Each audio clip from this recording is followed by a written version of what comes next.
A lot of people get confused when they're trying to analyze the performance of their ads, and that's usually because they're unsure what metric they should be looking at.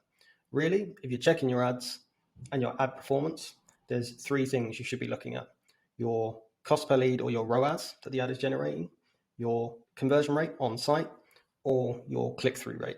And there's a few reasons why we need each of those metrics. We want the ROAS because we want to understand at what rate that ad has been generating profit, or the CPL, at what rate that ad is, how much we're paying for that ad to generate a lead. We want the conversion rate because we want to understand how many clicks is it actually turning into a sale or a prospect to sell to. We want the CTR because we want to understand, of the times our ad appeared or made an impression, how often does it generate a click? And that sort of deals with the full funnel, if you like. It's dealing with the ability to accrue clicks and generate interest. It's dealing with the ability to turn that interest into an actual sale or prospect. And it's dealing with how much we're paying to generate that sale or prospect. But there'll be times like this example here I've got on screen where it's not cut and dry which of these metrics should really be king or be the decider in this. So if we look at these two ads, I've got the first one, which has got a ROAS of 4.16, and then the second one, which has got a ROAS of 4.76. So you could make the conclusion the second one wins, but that doesn't tell the whole story. It doesn't tell me winning the clicks. I could pick an ad which is super profitable, but really poor at driving clicks. All I do then is miss out on potential sales. So then we can look at conversion rate as well and go, okay, well, as you'd expect, the second one is also better on conversion rate.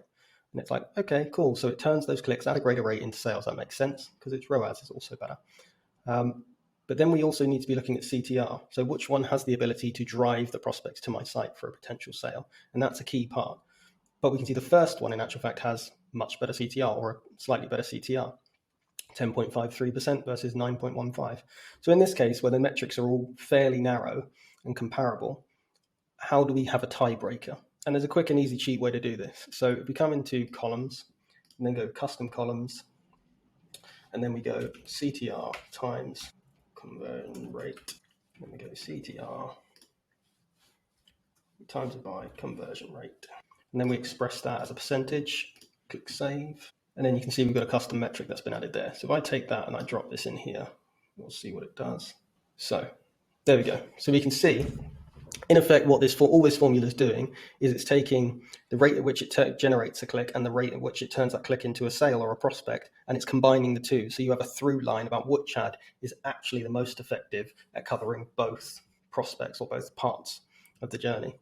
On this case, we can actually say, yeah, okay, despite this having slightly worse CTR, the improved conversion rate and ROAS, or in this case conversion rate, mean it actually has better performance. So this could be our winner. And that's just a much quicker and concise way of cutting through it if you're unsure about which metric should be deciding the winner. If you have any questions about this video, feel free to reach out to me on LinkedIn and connect, and I'll be happy to answer anything, talking about Google Ads, custom metrics, anything PPC related, as I'm always open to building new connections.